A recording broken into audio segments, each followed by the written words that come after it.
My great-grandmother died in Auschwitz. Her daughter, my great-aunt, was also in Auschwitz, and she actually survived. My great-uncle, who's still alive now, survived a different concentration camp. He weighed just 70 pounds as a grown man. It was because of them and their experiences during the war in the Holocaust that I knew that I was Jewish and couldn't imagine myself not being Jewish. My sense of Jewishness came much more from my heritage. Before I began following Jesus, my only interest in the Bible, I have to admit, was to use its pages to roll up cigarettes. We would go to synagogue, not very often, but for the high days and holy days. But then the next day we would eat bacon and we would enjoy it. And we didn't feel that we were doing anything particularly disobedient. That was just how we were as Jews. My father is quite a well-known politician in Britain, Michael Howard. For a while he was the leader of the Conservative Party and fought the 2005 general election against Tony Blair. People say that young people think they're immortal, invincible, and they're never going to die. But for me, it wasn't like that. I was very conscious of death. My thoughts would turn to the inevitability of death and how that made everything pointless. I knew that after I died, whenever I did die, I would just be completely forgotten.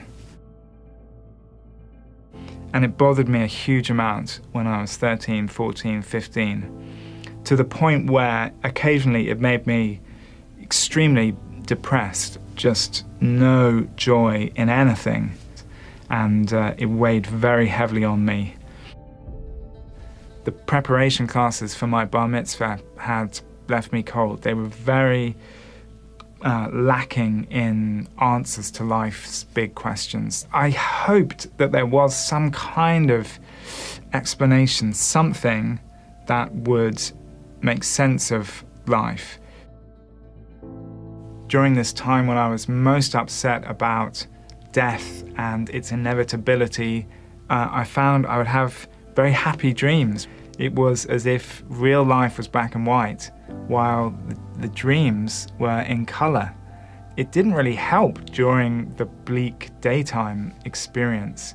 Apart from it did give me a sense of hope. There must be some kind of hope, some kind of explanation, something that will make sense of the wonderfulness of the world.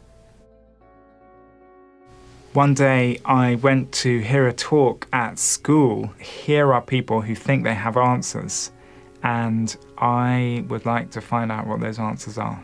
The speaker there quoted Jesus saying, "Just as Moses lifted up the snake in the desert, so the Son of Man must be lifted up, that anyone who believes in him may have eternal life."